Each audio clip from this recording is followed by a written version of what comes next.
Welcome to our session today. This is Searching in FamilySearch. This is sponsored by the German Interest Group of Wisconsin. They invited me to be their monthly speaker for their program tonight and asked me to talk all about FamilySearch. So for those of you who don't know me, I'm Katie Stilp. I'm the local history librarian at Appleton Public Library. And today we're going to talk all about searching in FamilySearch. Hopefully you are familiar with searching in FamilySearch, but if you are not, I'm going to tell you a little bit about it and just dive into how to find some great historic records for free. So what is FamilySearch? If you're not already familiar with it, it is the largest free genealogy website with record collections from all over the world. It is operated by the Church of Jesus Christ of Latter-day Saints, or LDS, as some people will call it. So some people, when they hear that, they get a little nervous and they're like, "Ooh, I don't want to deal with anybody in religion, or don't want them to try to convert me or anything." You don't have to worry about that.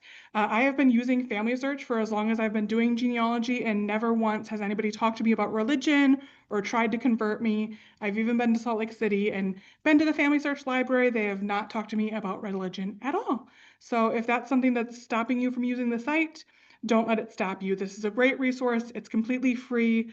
Lots of amazing stuff on here. So it is for ancestors also of all religious affiliations. So your ancestors don't have to be LDS. In fact, they have stuff from all over the world on here and many different religions.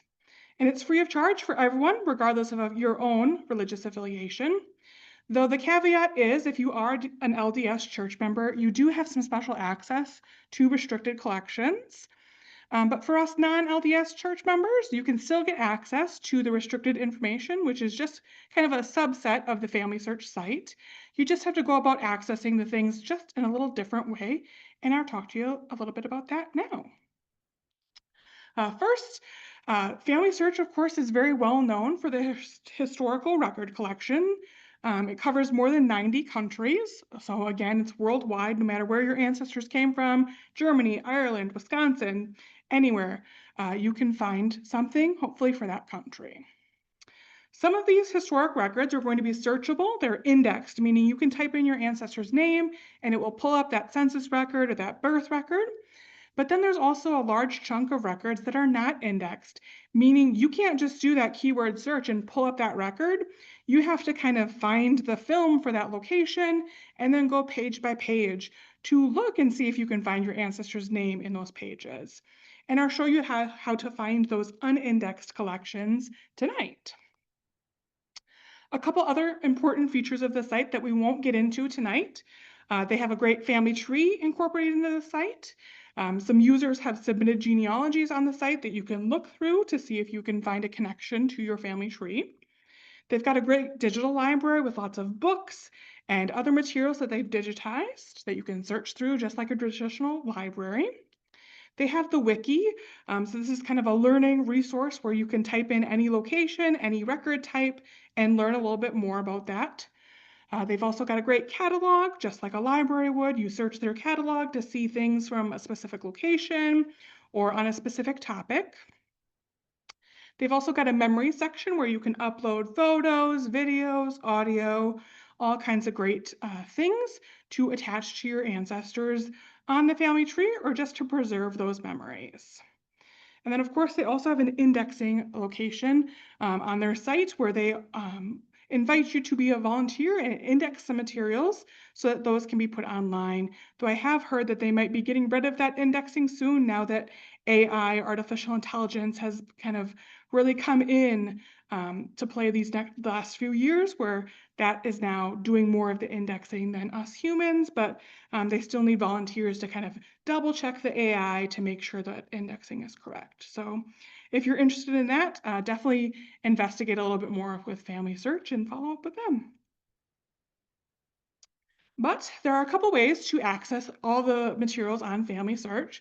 So of course, their website, familysearch.org, can be accessed anywhere. It has millions of free record collections and lots of digitized books that are available right from home or anywhere you'd have an internet connection. But there is a subset of some record collections and books that are restricted for at-home access. And these are because Each person who owns, or each organization that owns that record collection, determines what the access restriction is going to be on those collections. So say it's the Register of Deeds office that owns this set of birth, marriage, and death records. They decide, oh, I only want 1900 to 1910 to be available online. And if you need anything outside of those years, you have to go into the Family Search Center or the Family Search Library, or you can't access that, for a certain amount of time, or unless you live in the state that we're offering, all kinds of different access restrictions.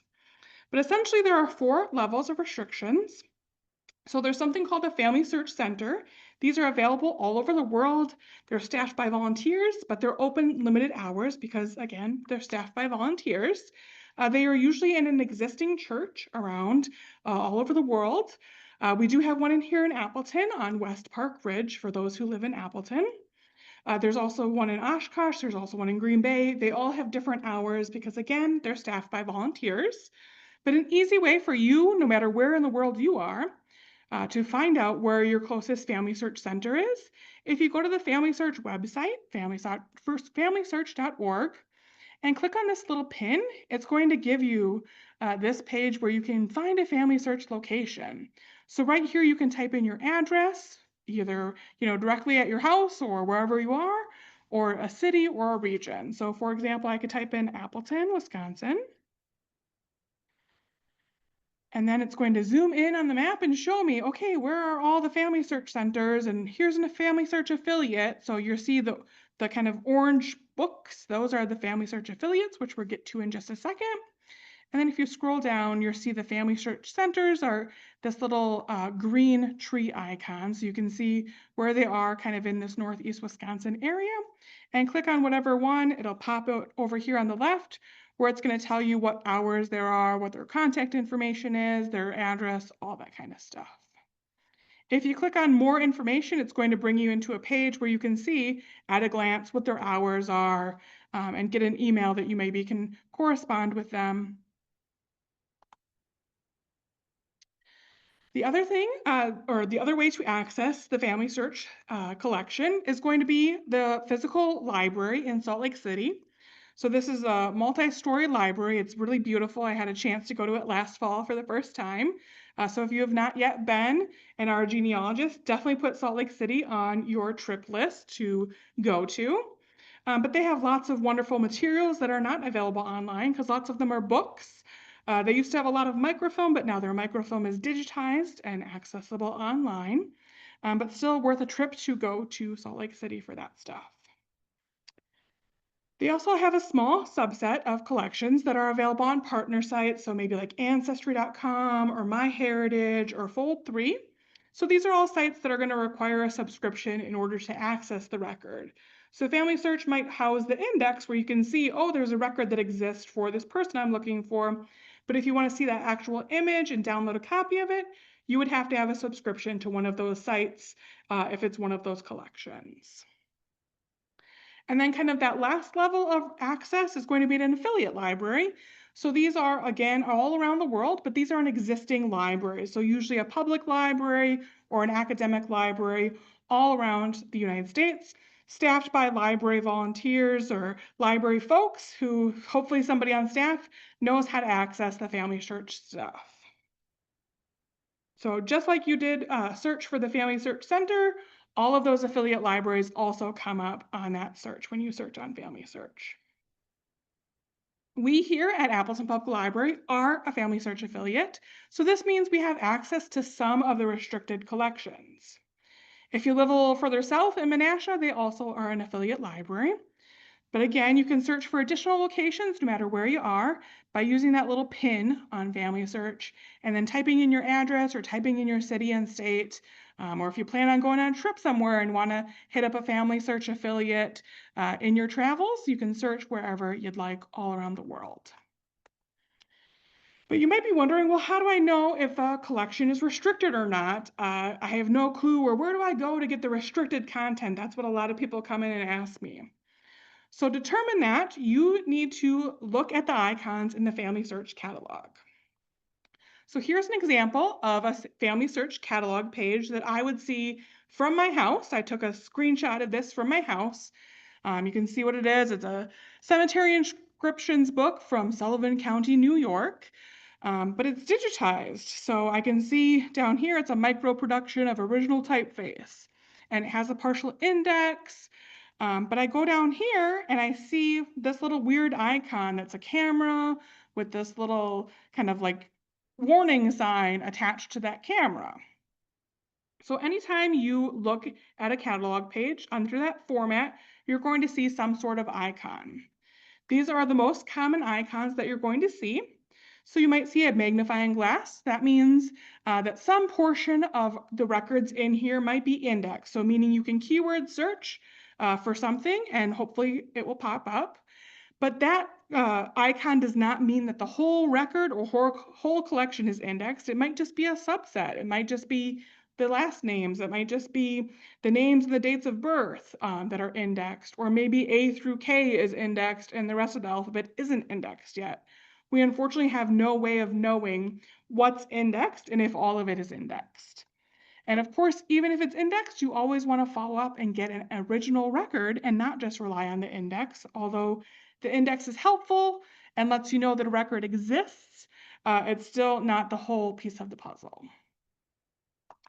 If you see a camera, that's a good sign. This means that this is a digitized film that you're able to browse online, and it's not restricted at all because we don't see that little funny thing in the lower corner here. Again, if you do see that little funny thing in the lower corner with that triangle with the exclamation point, that means that there's some sort of restriction on this collection. And again, those restrictions vary depending on the different collections. And it has to do with the original owners saying, this is what I want to happen with these records. This is how I want people to access these records. I don't want it completely open to everybody who has an internet connection. Maybe just offer it in the FamilySearch affiliate libraries or the FamilySearch centers. So some things you can access at the library or an affiliate library, some you can't. So you need to look at that icon and click on it, and it will tell you specifically how you can access the restricted collection. So it might say, access this at an affiliate library, or access this at a FamilySearch center. And then you know that's what I have to do in order to look at the actual image.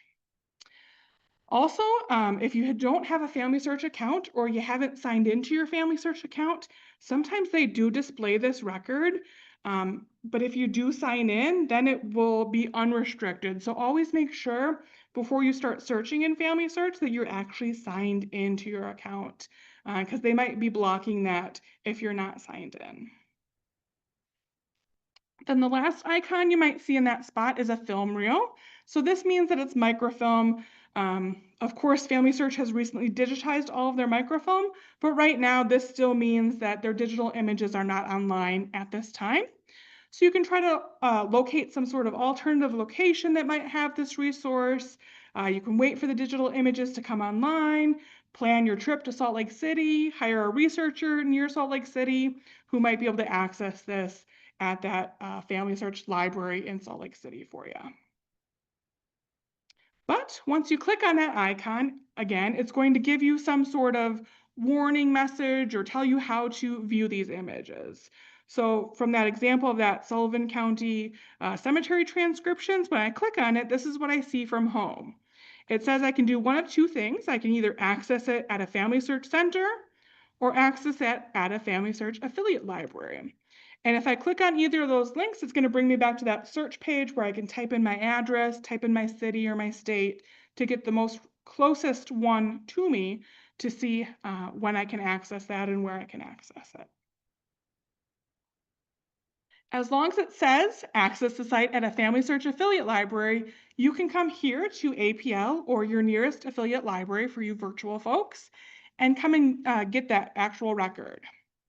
So things that I recommend you do when you're at home and you come across one of these, you want to write down the film number, write down the collection name, keep a link to that collection or that record that you want to view that is locked, and bring that with you when you come to the library.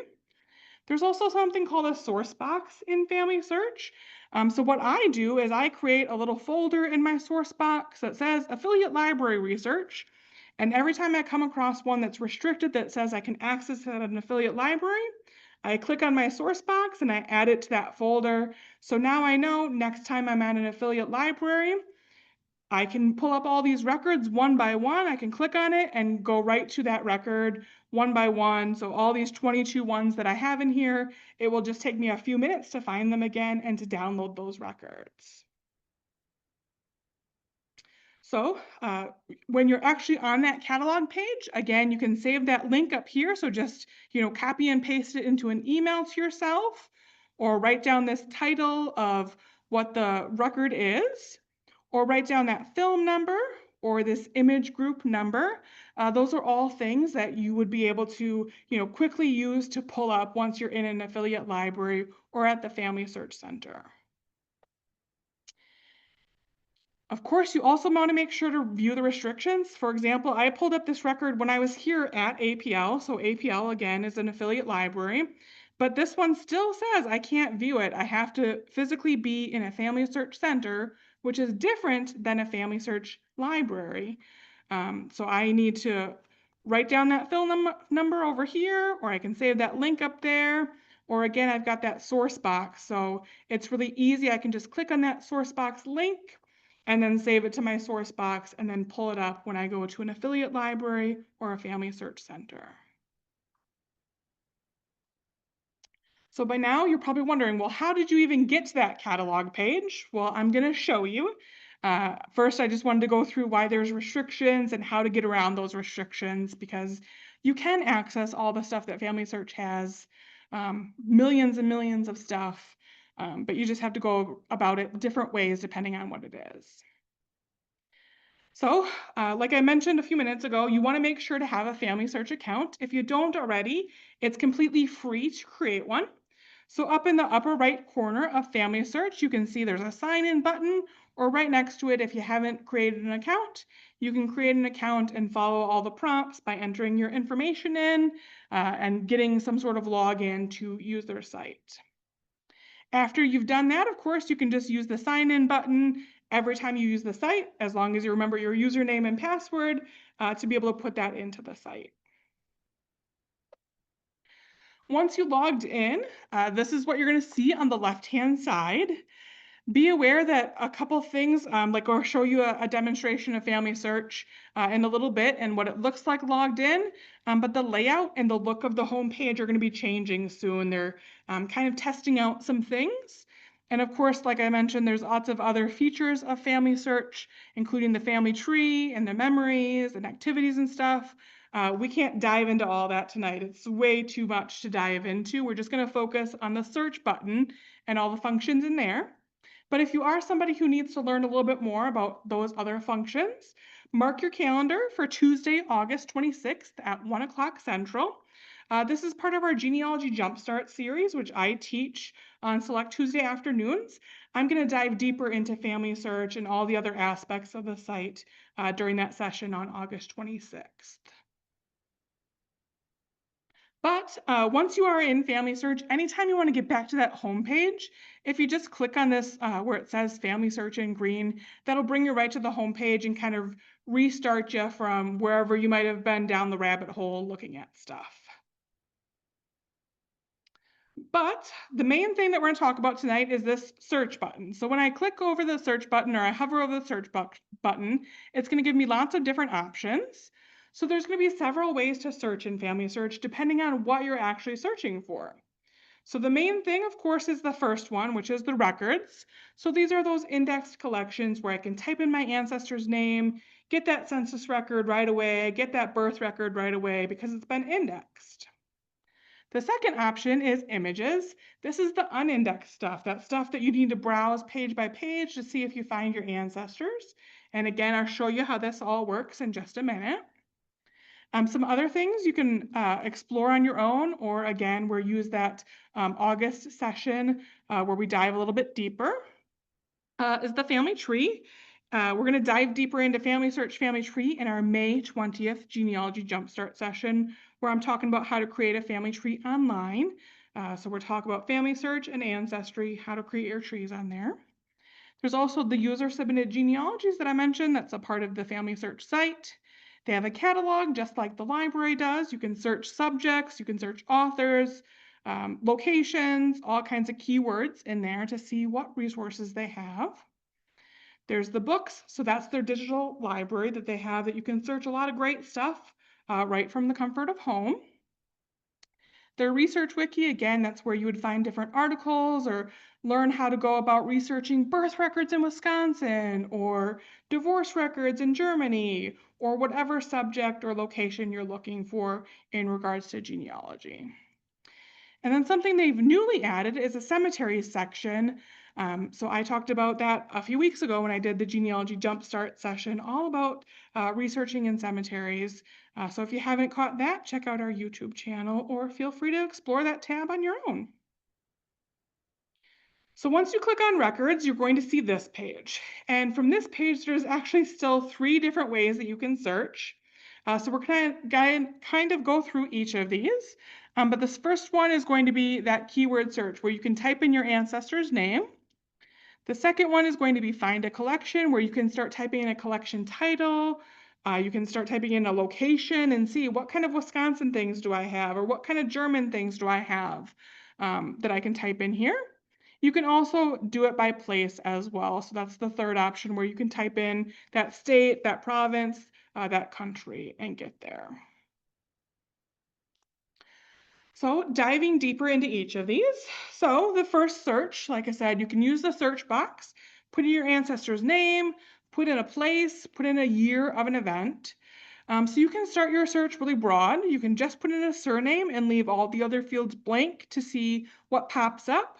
But if you've got a really not unique surname like Johnson or Brown or Smith, that's going to be really frustrating for you because you're going to have millions and millions of results. What I always do first before I even start typing anything in here is I click on the More Options button and I start putting in details in there because it's going to ask me what the birth year is or what the birthplace is or the death date or the parent's name or the spouse's name. So I can put in some of those details, but I tailor my search depending on what I'm searching for. So for example, if I'm searching for a birth record, I don't want to put their marriage date and their death date in there. That's not going to be on their birth record. So I would put something like their parents' name. That's going to be on their birth record. Or if I know approximately what year or a location where they're going to be born, I would put that in that search box before I hit search and leave all the other fields blank. One other thing I wanted to point out is there's a button right here that says tips for effective searches. If you have ignored that button up until now, if you've used FamilySearch before, definitely click on that button and read through it. It's a quick read, but it gives you lots of tips on how to really use this section of the site really effectively to make sure you're getting relevant search results. You are going to see various icons on this site once you get some results. So I wanted to point those out for you. So you'll see something like a person icon. This means that there's possible matches to the FamilySearch family tree. So you can click on that and connect that source to somebody in the family tree because it's not linked yet. There's a camera with a page behind it. This means it's another site outside of FamilySearch, something like Find a Grave or some other site that's not personally on FamilySearch. If you just see the paper, that means it's just like you can view the record details. It's a little snippet of the index that might be on there. So if you see this icon and no camera with it, that usually means you're just going to get that text. It's going to be an index of something. You're not going to be able to see the actual record. If you see the camera, that's a good sign. That means you can see the actual physical record that would be this birth record or marriage record or census record. You can click right on that and be brought into that actual image. And then the last one you might see is the pedigree. So this means that this is already attached to somebody in the family tree. And if you click on that, it's going to bring you into their family tree page where you can learn what other sources might be attached to that person, see what other details somebody has put in the family tree for that person. I've got some search tips, but first I just want to do a quick sample search for you just so you can see what this looks like. So again, once you go into FamilySearch, you want to make sure you're signed in. So I'm going to sign in quick.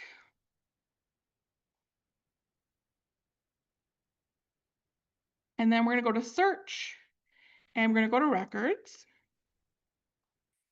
And again, before I start typing in anything, I'm going to click on this more options. And now I can start typing in some information here. So for example, I'm going to search August Capshaw, one of my ancestors, and say I maybe want to search for his death record or any information I want to find about his death. So I'm going to click on where it says death right there. And it's going to pop up some additional boxes where I can put in that death place. Well, maybe I don't know specifically where. Maybe I'm going to put Wisconsin because that's where I know he lived. And I can put in a year of the death or a range. So say, oh, I'm really confident that it's 1914. I remember seeing that on his tombstone, so I know it's 1914. But maybe you might not have that exact date, or hey, I maybe want to add a year or two just to see, just in case that date on the tombstone's wrong. You can do some sort of date range there. If you scroll down, you can also see there's spots for that spouse, that father, that mother, or some other person. But again, depending on what you're searching for is going to determine what you're going to click on, what kind of information you're going to put in this search before you do the search.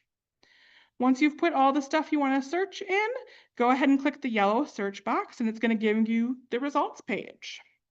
So just like I mentioned just a second ago, you can see all the various icons and what the icons mean. If you hover over it, it also kind of gives you a little like preview of like, oh, that's what the camera means. That's what this little paper means. That's what this little pedigree thing means.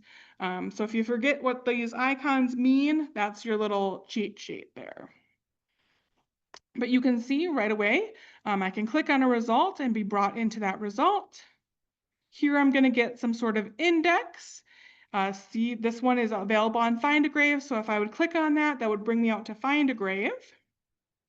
But I want to go back to the results. I can also click on it over here and be brought into the next result and further. So sometimes you'll be able to see an actual image, be able to click on that image, and then download that image if it's something that's available for you online. So I can download that right here with this little arrow with the line underneath it. I can zoom in and zoom out. I can go page to page if I need to check, oh, look at it, it's 2 pages. I want to make sure to save both pages, things like that. So you can go ahead and play around with these buttons as you'd like. But that's really where you'd find the bulk of these records that are going to be indexed. So you can scroll through and explore as you'd like. So for this one, I only have about 276 results. That's still a lot of results to go through on one person. So what you could do is you could narrow it by using these fields up here. So say collection, maybe I just want these birth, marriage, and death ones. And I click on that and I want to apply the collection filter. So now it's going to filter out any census records or anything not related to birth, marriage, and death records. I could also narrow by sex, by race, by birth, by marriage, by death, by residence, etc. So the more you are applying filters, the more it's going to filter out stuff. So you see it went from 2 something down to 113. So now maybe I want to skim through all of these quick and see, are these looking like it's going to be my person that I'm looking for based on some of the context clues that it's giving to me out here. I've got a couple search tips for you then. So again, make sure to look at the search tips that they have on that FamilySearch page and read through those tips to kind of help you learn the site more. One great tip is I always do my search multiple different times. So you saw just one example of how we might search by using his first name and last name, that year, and that location of Wisconsin. But there might be different ways I can search for that same information and get different results. Say I was looking for a birth record. Maybe my first search I would do is I would just do the first name and last name of that child that I'm looking for.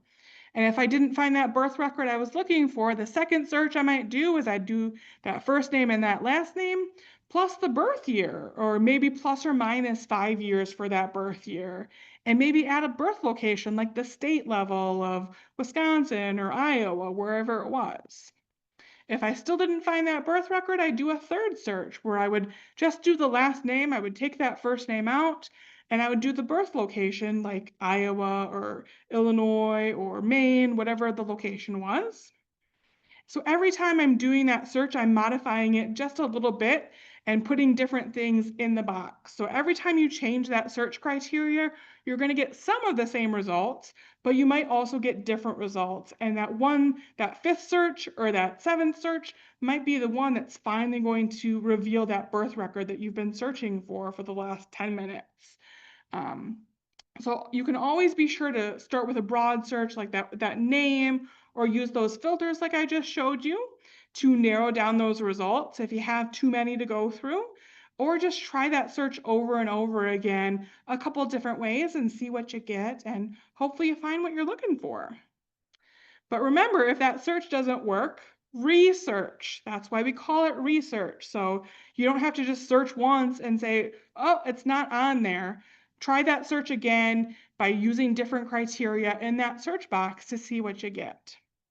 And remember, it might be out there, it just might not be indexed. So we'll look at that in a few minutes on how you might find stuff that's not indexed yet on FamilySearch.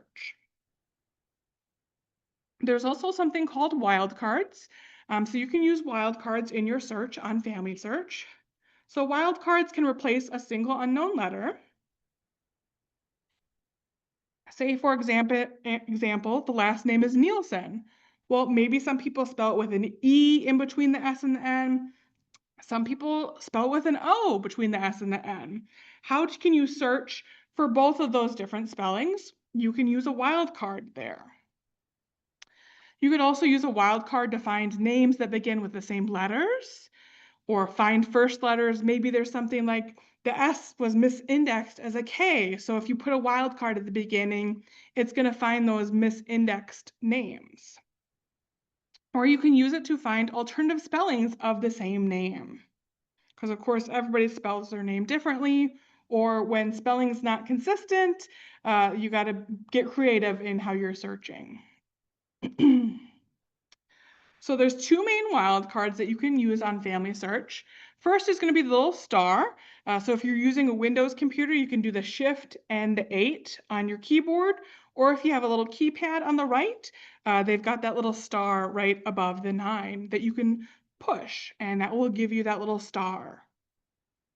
So you would use the star in your wildcard search to replace between 0 and 5 characters. So for example, if in my search box I put MAT star, it's going to give me stuff like Matthew with the THEW, or it's going to give me Matthew with just one T, or it's going to give me Matthias with two T's or one T's, or it's going to give me Matilda with an H and without an H, etc., etc. So again, we got to get creative, think outside of the box on how our ancestors' names might be spelled a little differently, and using the wildcard helps us search a little broader with some of those different spellings. The other one we could do is the question mark. So again, you can use that shift, and then right next to the shift, if you're on a PC, is that question mark key. So this is going to replace just one character. So again, going back to that Nielsen surname, if I want to make sure to have it return the S-O-N and the S-E-N and the S-A-N and any other word or letter that you can think of between the S and the N, I'm going to put a question mark in that space. So right here where that E is or that O is or that A, that's where I'm going to put that question mark. Some important things to know about wildcards. All your searches containing wildcards must have at least 3 letters that are non-wildcards. So for example, if I did star ILL, that would work because there's 3 letters after that wildcard. But if I tried putting in star IL, that's not going to work because that's only 2 characters outside of the wildcard, and it doesn't have enough to work with from that. Also, the first and the last character of your search cannot both be wildcards. So I could search Johnson with the star on the end, or the question mark at the beginning. That would work, but I can't do the question mark and the star at the beginning and the end because that's not going to work for us. I also want to encourage you to broaden your location search. So use the county and not just that city or that town that you might know. And don't forget about boundary changes. Sometimes, of course, maybe when your ancestors were living there, it's a different county and the boundary has changed compared to what it is now. So one resource that I really like is called Map of Us or Map of US. .org. This is a great site to learn some of those boundary changes here. So from here, I can go to the state maps. I would scroll down and it's kind of loading difficulty right now, but in maybe just a second, it will load properly where you can see there's outlines of the United States. It's usually white, not completely black, but you can, for example, just hover over and you can see Illinois, for example. And now I'm going to see different kinds of maps that they might have. What I always look for is this interactive history and complete list. So once you find that interactive history and complete list, it of course is going to show you a map of what Illinois looks like today. But if I scroll down a little further, then I can get the interactive map. There's a couple ads that are popping up throughout here, so you can just X out of those. Of course, this is a completely free site. They have to pay the bills. But what I can do is I can pick any of these years that are going to be down here. So say my ancestors lived in Illinois in 1812. If I click on that, it's going to show me what Illinois looked like in 1812. Very different compared to what Illinois looks like today. And it gives me a little text up here, like what county came from what county, for example. Or maybe I want to see what Illinois looks like in 1833. Well, now I can see what it's looking like and what county it might be where my ancestor is living. So see, look at what Cook County looks like in that year of 1833 compared to now. So it might be a lot larger of an area instead of smaller counties in that area. And again, you can do this with any of the states on here. The other one I really like that's completely free if you live in Wisconsin is through Heritage Quest. So this is a statewide resource through Badgerlink that's free for us. And you can go right to Heritage Quest online. And then right here, when you first click on Heritage Quest, there's something called the Census Map Guide. So very similar to that last site that we just looked at, it's going to give me a little map of the United States.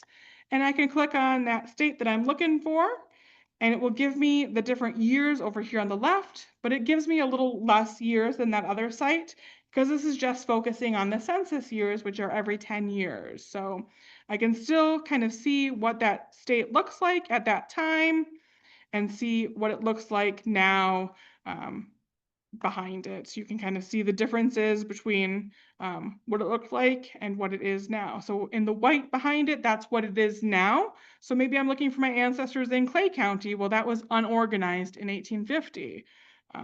But maybe by 1900, it's there, of course. So that's again how you might find some different boundaries.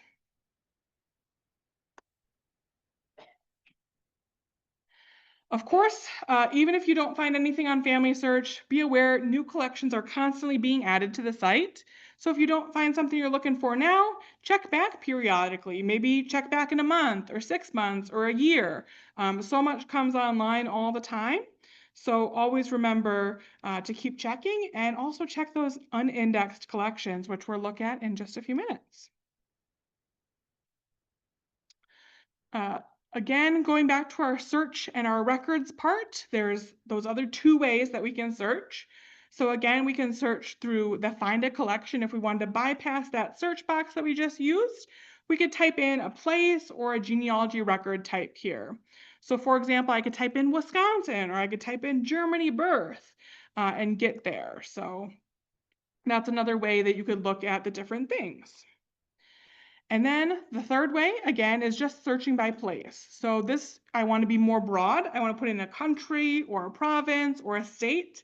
I don't want to put in that county or that city or town. I want to be more broad in this. This is going to bring me to what they call the Learning Center for that specific location. So it's going to give you some additional information. They sometimes have little video tutorials or handouts or past webinars that they've done about that location, where you can sit and watch it as you'd like, as you have time to learn more about researching in that specific area. At the top of that page is also where you can search within those collections. If you know for sure my ancestor only lived in Wisconsin, I only want to search records that are in Wisconsin and not anything that's New Jersey or Maine or any of the other states. You can narrow it down right away by place by going in this area. Then you could scroll down further and search for the genealogies, the image-only records, all kinds of other great stuff that they have specifically for that location. So I'm just going to do a quick sample search on both of those. So if you go to that find a collection, like I said, you can start typing in a specific location. So I could type in Wisconsin and see at a glance kind of all the things that they have for Wisconsin. So I could click on something that I'm like, oh, that sounds really interesting. Like I might want to search it and then be brought into that. What I always like to point out to people too is that each of these pages have a how to use this collection button. So if you've ignored that until now, definitely click on that. It's going to pop out another page, but you can scroll through or skim through this really quickly and see what is this collection about, what's in this collection, what the record might tell me, how do I use this collection? And each of these are going to be tailored to that specific collection. And then it kind of gives you some steps on what do you do next. If you found that person or if you didn't find that person, what other options or things they might suggest for you. So maybe before you do that search, go through that and see what's in there quick. But right from here, I can do that search now just within this collection if I want to find my ancestor. So I could type in a name, I could do the more options again if I wanted to, or I could just click search and see what's in here for my surname in this collection. And now I can see, just like we looked at the results page a few minutes ago, again, I can click on all these names and be brought into those pages. If I go back to that search, that records area, again, I could type in anything else in here. So say I wanted to type in more than one thing. I wanted to do Germany births. I can start typing that in and it's going to give me, it looks like it's just one collection that has Germany births, for example. So I could click into that and search just within that specific collection. The other thing I like to point out is you can just click on this browse all collections and it's going to bring you to a page where you can start using filters over here on the right-hand side to narrow down. So maybe you just want to, browse through what's available for birth, marriage, and death records. If I click on that, it's going to narrow it down just to what's available. And again, I can click on whatever result looks great to me, how to use that collection, and then do that search right in there.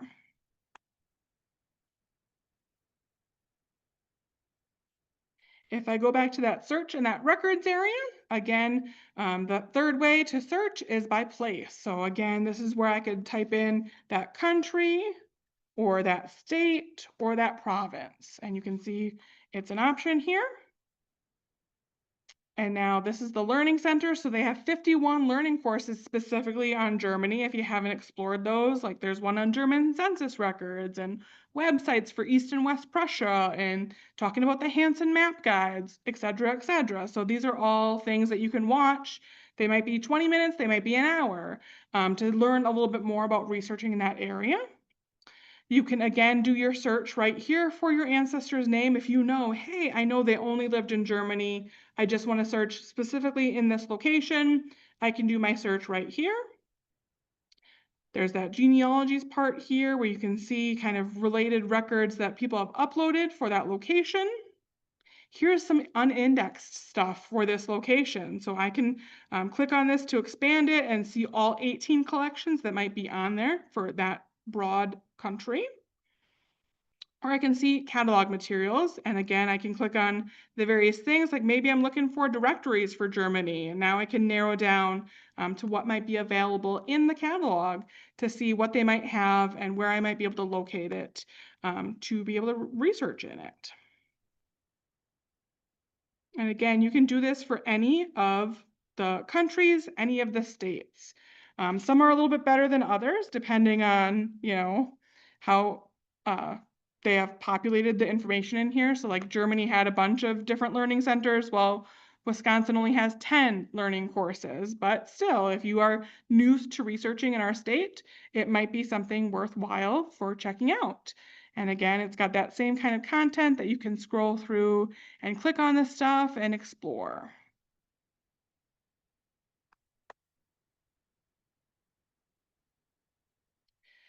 Now I'm going to show you another way where you can find the unindexed collections. So this is going to be under search, but instead of going to that records one, we're going to go to the next option, which is images. So you might think images, that's like pictures of my ancestors, right?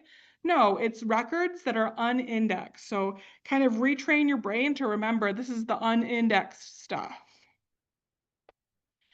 So in this part of FamilySearch, there are over 5 billion, yes, billion with a B, records and counting that are unindexed, meaning you can't do that keyword search of your ancestor's name and bring it up like we just did the last few minutes. You can start your search in here, but you want to start it by location first, not by your ancestor's name. If you have a question for you virtual folks, you can type into the Q&A box and I'll answer those when I get a chance. So in this unindexed part, you would put in a specific location. You can be very broad and just say Illinois or Germany, or you can be more specific, like, hey, I know my ancestors lived in Peoria County in Illinois. I'm going to be more specific. And sometimes you can even narrow it down further to a specific city or a specific town or village. And you'll see that in just a second when we do an example.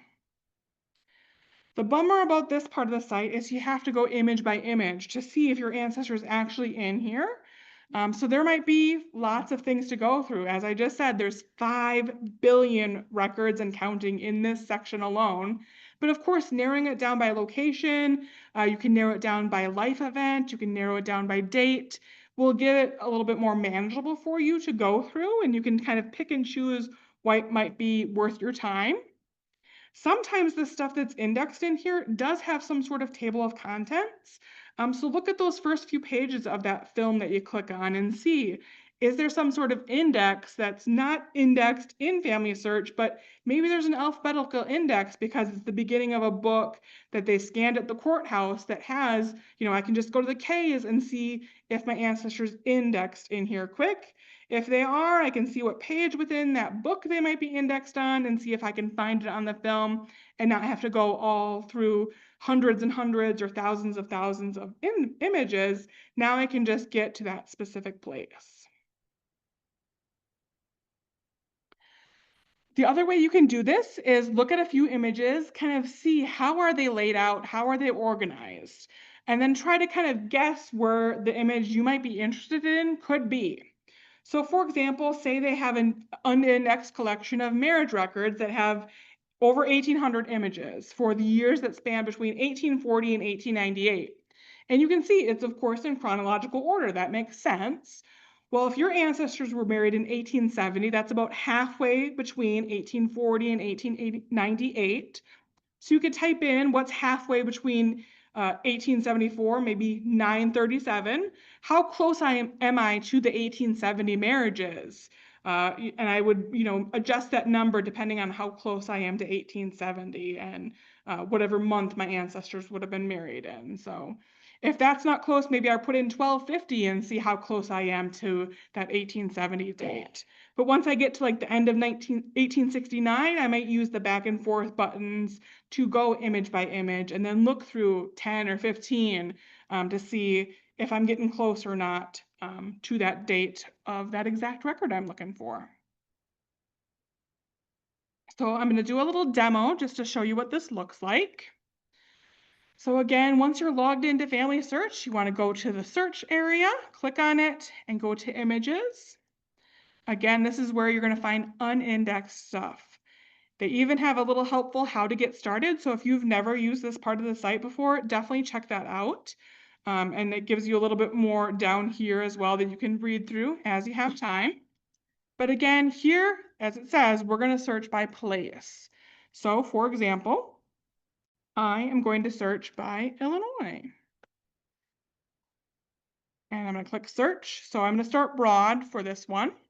And I can see there's 96,000 results. I don't want to spend the rest of my life going through all of these. Over here on the right-hand side, I've got some filters. So I can see, look at, there's counties, it looks like, that are listed within Illinois. So I can click on Show All 99, and I can find, oh, I want Cook County. That's where my ancestors were. It's going to automatically update it for me. And then I can see even within Cook, I've got some more specific locations like Berwyn. I can again click on it if I want to and narrow it down. And now I can see, oh, and now I only have 35 results. That's not super bad. But if you look down here, you can also put in a date. So put in like a year, 1920, 1902, whatever. Or the other option is life event. So they've got just a few here. But if I get rid of the Berwyn, if I go back to Cook County, I'll show you they have a lot more life events than just those. So you can see like there's death, there's residence, there's birth, marriage, religious, property, military service, all kinds of great things. So depending on what you're searching for, you might want to select one of these. So maybe I'm looking at legal stuff. Maybe I want to look at some court records. So you can see all the different court records that they might have under their legal area. And then I want to be sure to click update, so that it knows to filter out all the rest that doesn't fit that mold. And now I can kind of see what at a glance this is and what years it might cover. So I can kind of skim through and see, which one might sound right for me, depending on what I'm looking for. Once I find one that I really want to look at, I just click on it and it will bring me into those images. And now again, I can look at the first few pages and see, okay, how is this indexed? Is there some sort of index in the beginning, or is there some sort of index in the end? To get back to that kind of area where you can see multiple pages at a glance, you just click that little grid like icon. So I can kind of skim through these, or I could type in a number over here. Maybe I want to type in 250 and go to image 250. And then I can click on it and see, is that my ancestor? Is it not? Maybe I'm looking for a specific page number in here. Again, to go back to that area where you can see multiple pages at a glance, there's this view grid area right there. Or if I do find a page that I want to save, just like we did before, click on that little download button right next to the grid and it will save it for you. So that's all the unindexed stuff. You could spend hours and hours, days and days going down the rabbit hole of searching for this unindexed stuff in here.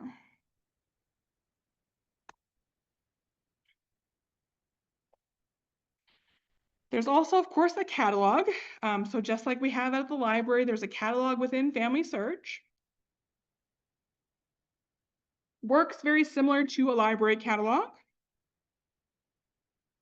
You can use this tab to search all their genealogy stuff that they have, including their books, their online stuff, their microfilm, their microfiche, any publications, things that are online, things that are only available in libraries, things that are only available in family search centers. There's all kinds of options you can play with. If you're somebody who's like, I'm not leaving the house, I only want to see what's online, you can click the box under availability that you only want to look at the stuff online.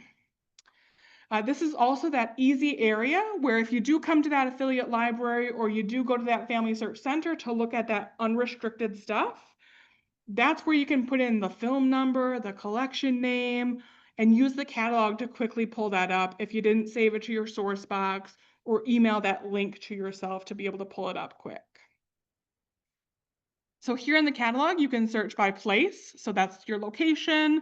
You can search by surname, by title of a specific book, a specific author name, a specific subject, or any sort of keyword. And then down here there's a call number for those physical materials that would have a call number like a book, or that film, fiche, or image group number. So remember towards the beginning when we looked at some of those things on that catalog record, that's where I could quick type in that 6-7 digit number and pull up that same collection. Of course, the more information you put in here, the more narrow your search is going to be.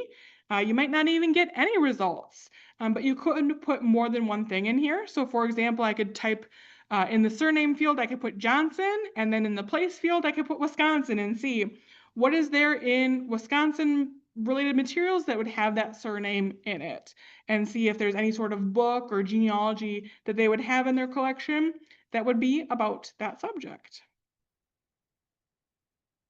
Again, they have this how to use the catalog, tips and resources page within the catalog page. So please explore it on your own, read through it to really learn how to use this the best, more than the 5 minutes I'm giving you on it today.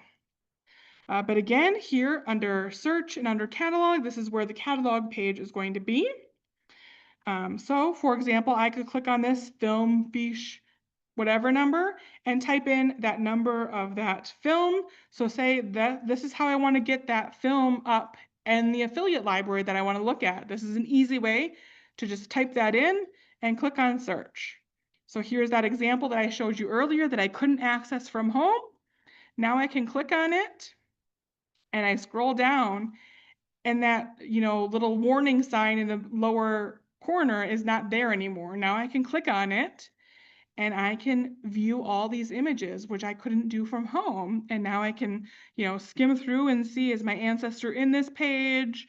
I can browse, I can download, all these images if I really wanted to, and browse through as I would like. So this is a quick way in the catalog that you can do that. Also in the catalog, again, you could search by specific place. So say I really want to search that specific town name where my ancestors are from and see what do they have in Rockzig, Germany. So I'd select kind of whatever looks the closest to what I am searching for and click search. And now it's going to show me, oh, they have two results. One's a church record, one's a genealogy. And if I click on it, it's going to give me, oh, look at, there's church books for this area. Let me click on it and see, can I access it online, or do I have to go to the Family Search Center, or what? And now I can see, oh, look at, all of these have the camera. That's a good sign. I can now browse through these or search through these as I would like to find my ancestors.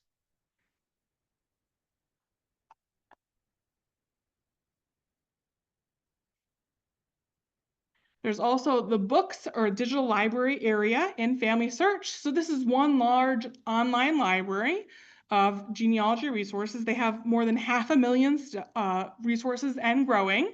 So they've got some digitized genealogies, they've got family histories, they've got county and local histories, they've got periodicals, they've got gazetteers, and much, much more specifically related to genealogy. There are some restricted books, though, that you can't view in this affiliate library. So you'd have to go to that Family Search library in Salt Lake City, or go to the Family Search centers, which might be local to you. Or if you're an LDS church member, you might have access to it from home with your special login. But unfortunately, the restricted books, for whatever reason, are not available at our affiliate libraries, which makes me sad, but there are other ways to get it. Again, just like the other sites, they've got a little tips area, so please feel free to view that as you have time. But to give you a little sample search here, we're going to go to search and go to books, because that's where their digital library is. So I can search any keyword in here. I could put in a surname, I could put in a location, I could put in a genealogy record type. So for example, I could type in Outagamie County, I could type, and Wisconsin, and go to search. So now I can look through and see what they have here. So they've got, quite a lot of results just on that location. That's a little misleading though, I think. So if I scroll over here on the left-hand side, I can see kind of some different filters that I could narrow it down by. So you can see like they've got Arizona in here, and Smith family, Brown family, Johnson family, et cetera, et cetera. So you can see there's going to be some unrelated results in here. Language, if you can only speak one language or read one language. The problem is sometimes they abbreviate it, sometimes they don't. So sometimes that's a bad filter to use. You can also see there's different permission levels. So this one says limited permission, which means I might be able to click on it and read through a little bit, but it's not going to give me access to everything. So you can see this one says public. So that means I can look through this all. I can download a copy of it. I can search within it, all the kinds of great stuff in here. So there's going to be different kind of access levels as you skim through all the results. But once you find one you want to look at, just click on the cover. And now I can browse page by page in here. Or there's a magnifying glass where I can click on search and I can type in whatever name I want to and click the OK button. And now it's going to show me, oh, look at this name is on this page. If I click on it, it's going to bring me right to that page. And then I can zoom in and see there's that name right there. And see, oh, is it my ancestor? Nope, it's not. Let me go to the next book. If I wanted to download it, I could do that right here. Again, we've got a little download button right there. Sometimes it will let you just do one page. Sometimes it will let you do the whole book. It really depends on those access restrictions that they've got there.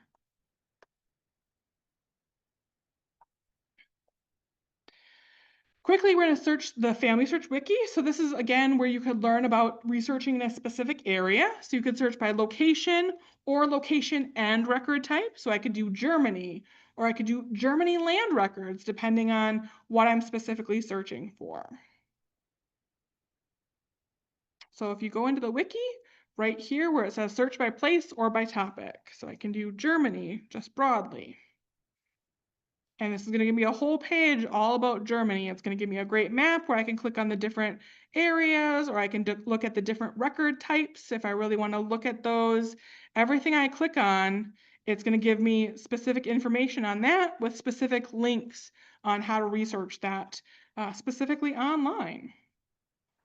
Again, some of these pages are a little bit more fleshed out than others, depending on, like you can see this one's on German records and military records.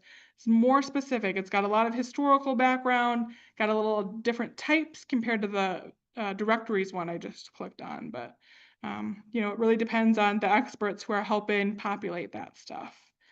But again, you can type in anything pretty much in here. So I can type in Wisconsin birth records. And there's a page specifically on Wisconsin birth, marriage, and death records. So now I can see, you know, I can go through a guided search and it will help me try to find what I'm looking for even. So it will tell me, oh, look at I would start here. If you can't find it, go here. So it's trying to help you be able to learn how to search in that specific area as well.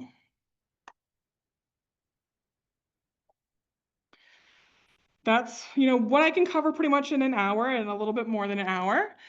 There is a great resource that we have here at the library, or for you virtual folks, hopefully your local library would also have it.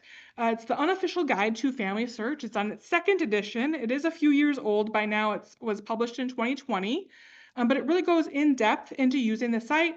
It's got some screenshots. Of course, those screenshots might have changed a little bit because the site is constantly being updated, but it's still a really great overview, still teaches you really how to use the site really effectively, or look through some of those tips that they've got kind of implanted throughout the site. Quickly, I just wanted to mention our genealogy series that we have here at the library. As I mentioned a little earlier, we're going to do a deeper dive into FamilySearch in August. But this is a series that I teach called the Genealogy Jumpstart, where we offer it on select Tuesday afternoons at 1 o'clock Central. It is hybrid, so you can join us here at the library or on Zoom. I do have recordings of it, so we record every session if you can't attend live. You can also get access to the handouts and see what upcoming sessions we have on the website, apl.org/genealogyjumpstart. So for example, later this month, we're talking about creating your family tree online. Like I mentioned, we're going to dive into the FamilySearch family tree, do Ancestry, how to build your tree on there. Then June, we're going to dive deeper into Ancestry Library Edition and Heritage Quest, which are two great resources we have here at the library. And then in August, like I said, we're due FamilySearch. July is all about newspaper resources. But again, you can click on this link or just type it into your browser, read a little bit about the series, what sessions we've already done, including this bonus session, see the upcoming sessions with links to register for those if you're doing Zoom. And then here it gives you links to the handouts, and then in parentheses is the videos where it would show you the YouTube channel where you could watch those videos. And again, you can click on these and get those handouts for the sessions that you might have missed. I also have our Find Your Ancestors series. So this is the the second Saturday of the month at 2 o'clock Central during the school year. And then in the summer, during June, July, and August, we do the second Thursday of the month at 6 o'clock Central. So we've got a webpage for that. It's apl.org/findyouраncestors. This Saturday is our May session where we're going to have Dana Kelly talking about uncovering your hidden roots with DNA. In June, we're going to talk all about gravestone symbolism and even do an in-person cleaning demonstration at Riverside. Again, these sessions are hybrid, except for that one at Riverside, of course, is in-person only because we can't get Wi-Fi in the cemetery. But just like the other site, you can click on this and see what kind of upcoming topics we have. And then there's also a link to our YouTube channel where you can watch the past recordings. But this one, we can't always record everyone or keep it up there indefinitely. So you might not have as much access to that as you do the Genealogy Jumpstart. But that's what I've got for you. Any questions for my in-person folks before I check at the virtual? No? All right. Well, let's see what I've got for my virtual folks here. Is Heritage Quest free? It is free if you live in Wisconsin. If you do not live in Wisconsin, check with your local library and see if they have access to it through your library. But if you live in Wisconsin, it is free. See my questions here, if there's any in the chat. Is there different level of access to collections or images between an affiliate library and a FamilySearch center? Yes. So we have different access at the affiliate library compared to FamilySearch centers. It does seem like FamilySearch centers have more access than the affiliate libraries. But again, they are open limited hours. They're volunteer run. So it's hard to get there compared to a public library where we're open most days of the week or longer hours than just a few hours. So definitely try to see what you can get at an affiliate library, but know that you might have to go to a FamilySearch library for some collections. Images, train your brain. So when you click on search and click on images, when you think images, you might think, hey, it's photographs, people, my ancestors. It's actually the unindexed collections is what the images tab is for. Will there be a full text webinar soon? So in my overview of FamilySearch in August, I will try to show a little bit more about the full text options and how to search effectively in those. Well, I'm glad to hear everybody thought this was amazing. I appreciate it. Let's see. All right. Any other questions we've got from our virtual folks? Again, check out our YouTube channel. We've got lots of great content on there from some of our past sessions. I can throw a link to the handout again if you missed it. So that's the handout for this session. But again, that's also got links to the Genealogy Jumpstart and that FamilySearch, or not FamilySearch. All the FamilySearch things that I talked about, I have links on there, but the Find Your Ancestors series is our other genealogy series as well. All right, so thanks everybody. Thanks for joining us. Thanks for, again, the German Interest Group of Wisconsin for hosting me and allowing us to open it up to the public. I appreciate everybody and hope you have fun diving into FamilySearch. Take care, everyone.